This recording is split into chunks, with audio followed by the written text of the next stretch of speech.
Green Bay, Wisconsin is an unlikely site for a distorted vision of reality, a modern-day horror tale in the Poe tradition. But the outcome of last week's Packers-Atlanta contest was not for the squeamish among hometown fans.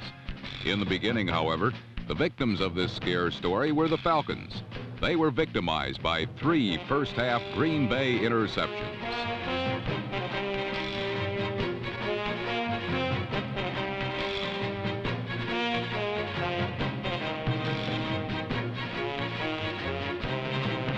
Against a spirited Packer defense, it appeared that Atlanta didn't have a ghost of a chance.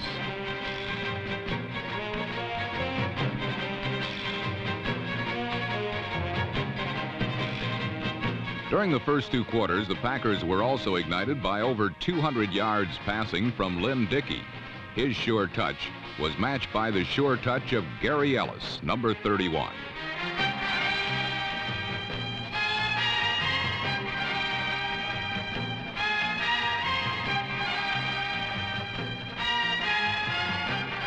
After Ellis caught the second of Dickey's 2 scoring tosses, the Packers held a 14-0 halftime lead and had good reason to believe they had buried the Falcons. It was, however, a premature burial, as Atlanta was revived by defenders such as Jeff Murrow, number 75.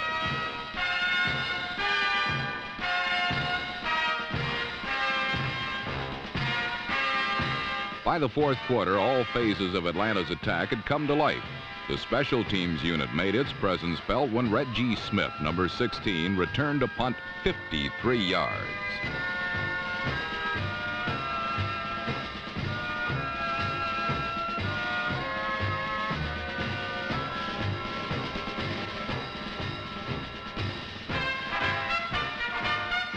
Smith's return set up a score. Then 2.5 minutes later, Steve Bartkowski hit Alfred Jenkins, number 84, with a touchdown pass that tied the game at 17-17.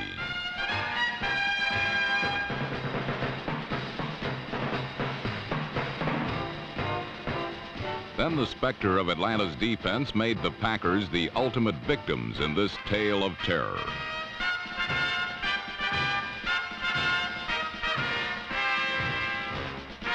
A 57-yard touchdown by number 58, Joel Williams, concluded the incredible 31-point 4th quarter outburst. In this contest, the heart of the Falcons refused to stop beating.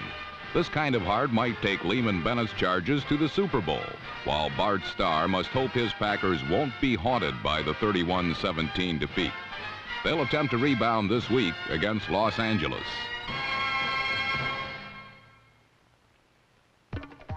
For the Rams, the young season is quickly growing old. The host New Orleans Saints finally struck a winning note as their normally ineffective defense forced 4 turnovers. The good news on offense was George Rogers. Tenacious blocking by tight end Brooks Williams, number 88, allowed number 38 to score his first NFL touchdown. Rogers rushed for 162 yards, nearly double the total compiled by the Rams. And even when he fumbled, the Saints managed to benefit. Rogers and Wes Chandler, number 89, combined to transform a miscue into New Orleans' longest gain of the day. The Saints have rarely known such good fortune, and when Chandler grabbed a 4th period touchdown pass from sub Bobby Scott, they secured a 23-17 victory.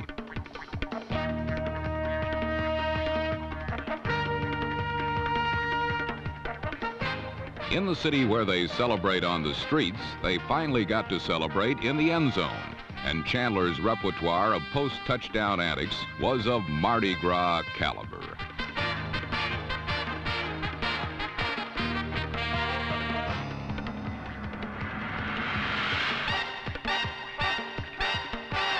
The Saints will get a chance to double their total of 1980 victories this week against the New York Giants.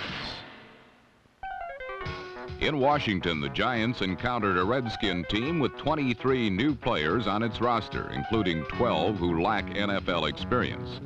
What the Giants usually experience is terror, and for 3 quarters they were terrorized by Joe Theismann. and number 83, Ricky Thompson.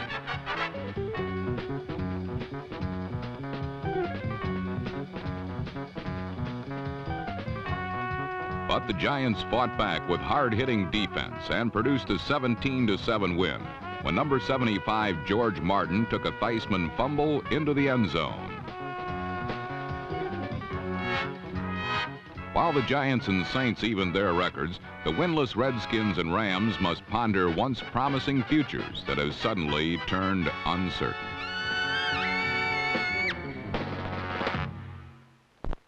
In San Diego, the favored Chargers displayed an air of confidence as they hosted the Detroit Lions. However, the Lions proved to be anything but underdogs as the two teams exchanged the lead 6 different times. Detroit's time of possession was twice that of the Chargers, but when the big play was needed, quarterback Dan Fouts and receiver Charlie Joyner provided the excitement. Fouts threw for 316 yards, and his touchdown pass to Kellen Winslow, number 80, helped give San Diego a 28-23 fourth quarter advantage.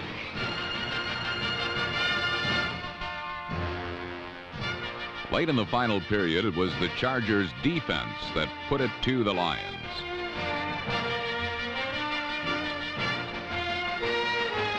However, with only 7 seconds remaining and Detroit threatening to score the go-ahead touchdown, the Chargers needed a big play.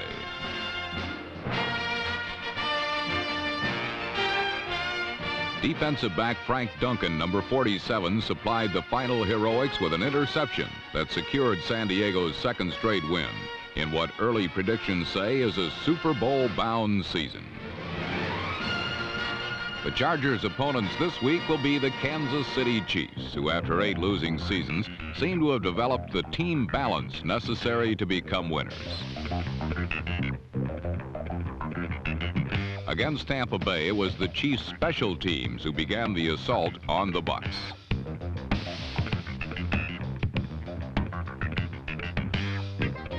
The special teams capitalized on Tampa Bay's mistakes and created scoring opportunities for the offense. The outstanding performer was kick returner J.T. Smith, number 86, who gained 106 yards in returns.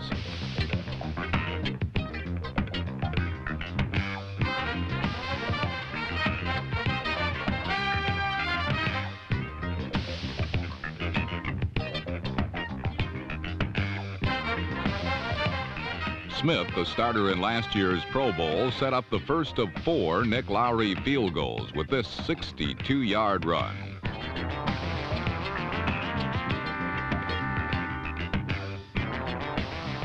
The young and talented Chief defense also caused havoc for the Buccaneers, holding Tampa Bay to only 10 points, despite the extra effort of quarterback Doug Williams.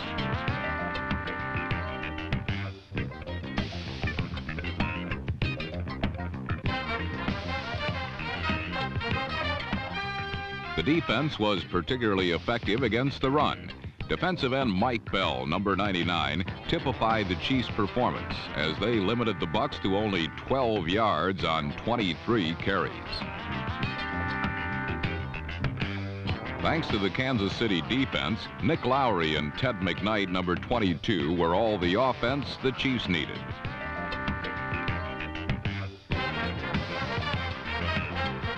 McKnight's touchdown run helped the Chiefs to a 19-10 win and a 2-0 record, marking their best start since their Super Bowl season of 1969.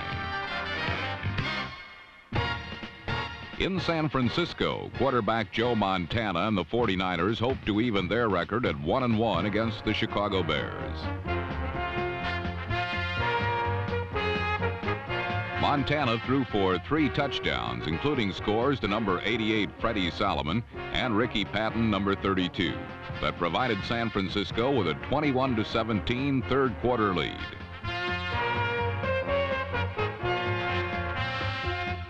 A vastly improved 49er defense that ranked near the bottom of the conference last season secured the 4-point advantage, shutting down the Bears in the final period.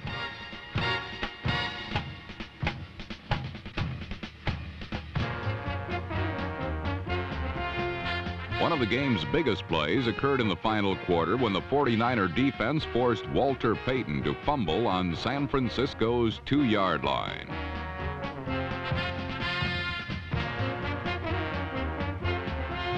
Payton gained nearly 100 yards on the day. However, 2 costly turnovers left him upstaged by cousin Ricky Patton, whose late game touchdown, his second of the afternoon, clinched the 49ers' 28-17 win.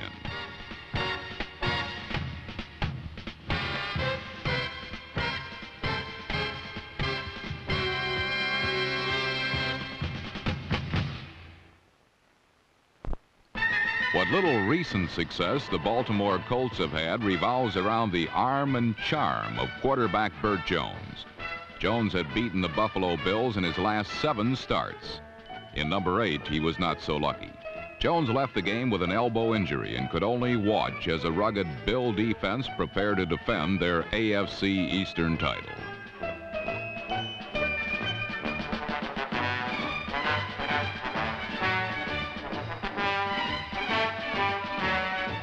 As the dust settled on a non-existent Colt offense, the Bills displayed a passing game as impressive as their defense.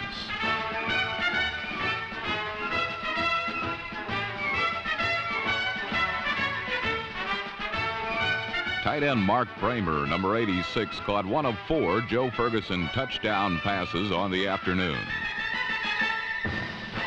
Last season's Rookie of the Year, Joe Cribbs, number 20, ignored the term sophomore jinx and scored his 3rd touchdown of the young season. The Bills outgained the Colts by over 300 yards, outscored them by 35-3.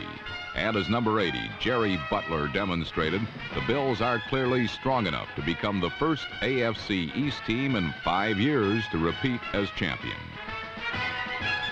The Bills were a surprise team a year ago, not so in '81.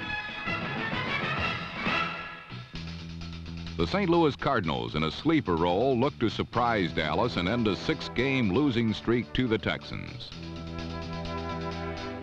But for the Cowboys, it was business as usual. Behind the block of Kurt Peterson, number 65, Tony Dorsett took dead aim at his 5th straight 1,000-yard season.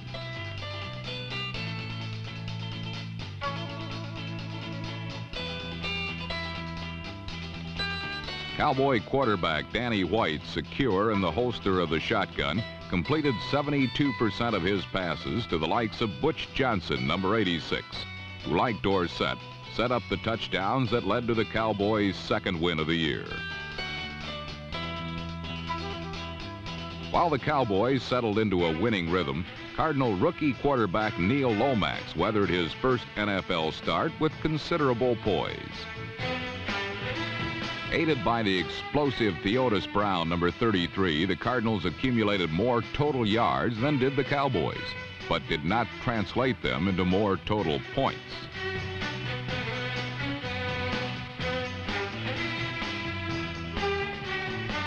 Lomax, the heir apparent to Jim Hart, completed 14 passes for 295 yards, with a 62-yard scoring pass to Willard Harrell, number 39.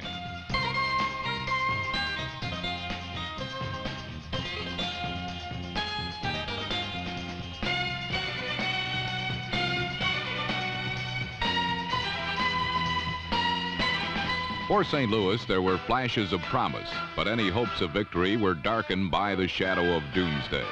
And the Cowboys' 30-17 win kept them even with another NFC East rival, the Philadelphia Eagles. The defending NFC champions have a single purpose: to return to the Super Bowl. And the Eagle defense took several steps in that direction against the New England Patriots.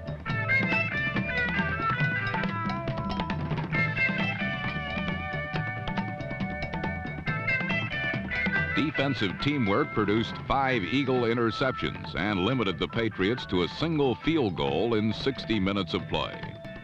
Gradually becoming more familiar with the shotgun offense, Eagle quarterback Ron Jaworski frequently sought out the versatile Wilbert Montgomery. Number 31 responded with 194 total yards, close to 10 yards every time he touched the football. It was not a particularly exciting game, but for Harold Carmichael, number 17, it drew out the kind of second effort that makes the difference in a low-scoring contest.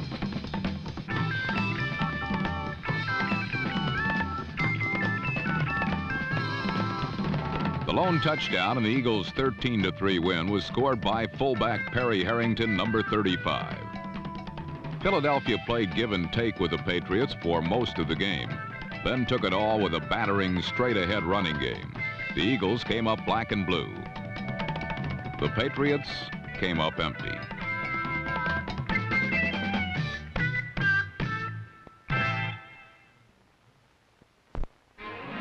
On paper, the New York Jets appear to have enough talent to make the playoffs. In the standings, they're now 0-2. Last week, they jumped out to a 2-touchdown lead over Cincinnati. But to borrow an old expression, these 81 Bengals are a new breed of cat. For the second straight week, the guys in the Easter Sunday bonnets fell behind early, then rallied to win.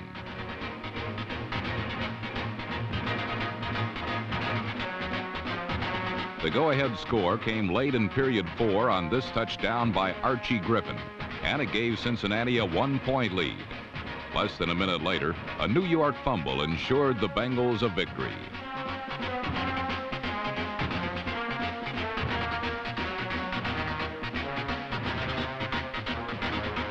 Number 72, Mike St. Clair's 12-yard jaunt increased the Bengal lead to 8.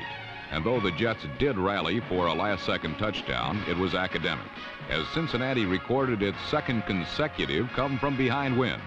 Who knows? Perhaps they'll become the new Cardiac Kids. The old Cardiac Kids didn't fare quite so well last week, as Brian Sipe and the Cleveland Browns fell victim to the surprising Houston Oilers. Twice, number 65, Elvin Bethea, extended an arm to snuff out Cleveland field goal attempts.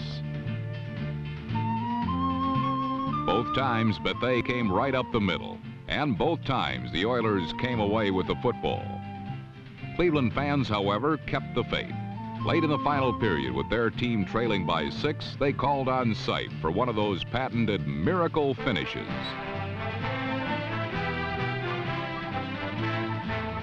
53 times, Sipe put the ball in the air going for the end zone. But on this day, there would be no hallelujah chorus, for the Cardiac Kids just couldn't seem to connect. Houston held the Browns to a field goal in a hard-fought 9-3 win. Despite the loss, it's unlikely that Brown coach Sam Ratigliano will alter his opinion on passing. He once said, anything else but passing would be boring. But after 2 straight home field defeats, Cleveland fans would settle for any kind of Dullsville victory. Another AFC Central club that's fallen on hard times, the Pittsburgh Steelers, a team whose big-name stars no longer have the look of a champion.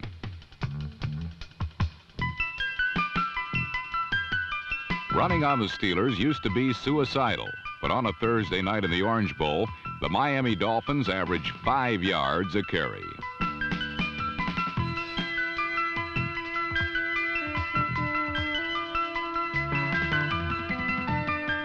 The Steeler pass rush remains poor, and though the deep backs still can deliver a lick, they often beat up the wrong people. Let's face it, the Steelers have seen better days. In their nationally televised contest against Miami, it was Don Shula's Dolphins who executed like champions.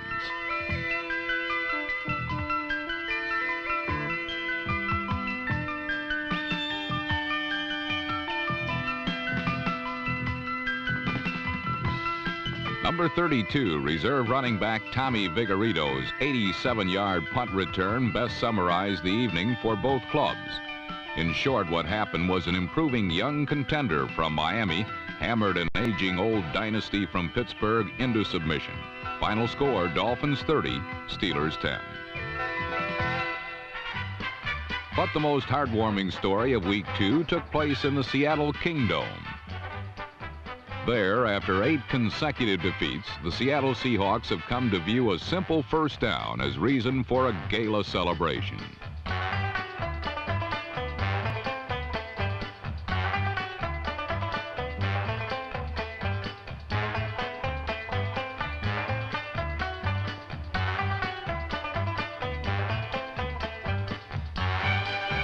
Last Sunday against Denver, the hard-luck Seahawks scored their only touchdown on a pass to number 68, Dennis Boyd, a reserve offensive tackle who lined up at tight end. Needless to say, it was Boyd's first NFL score.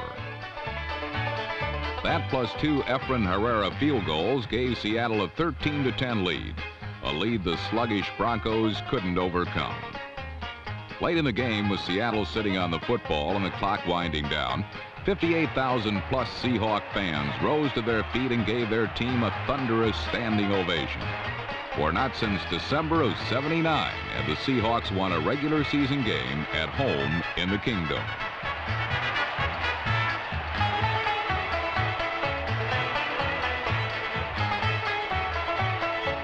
Hold those heads high, Seattle. Your home field disadvantage is a thing of the past.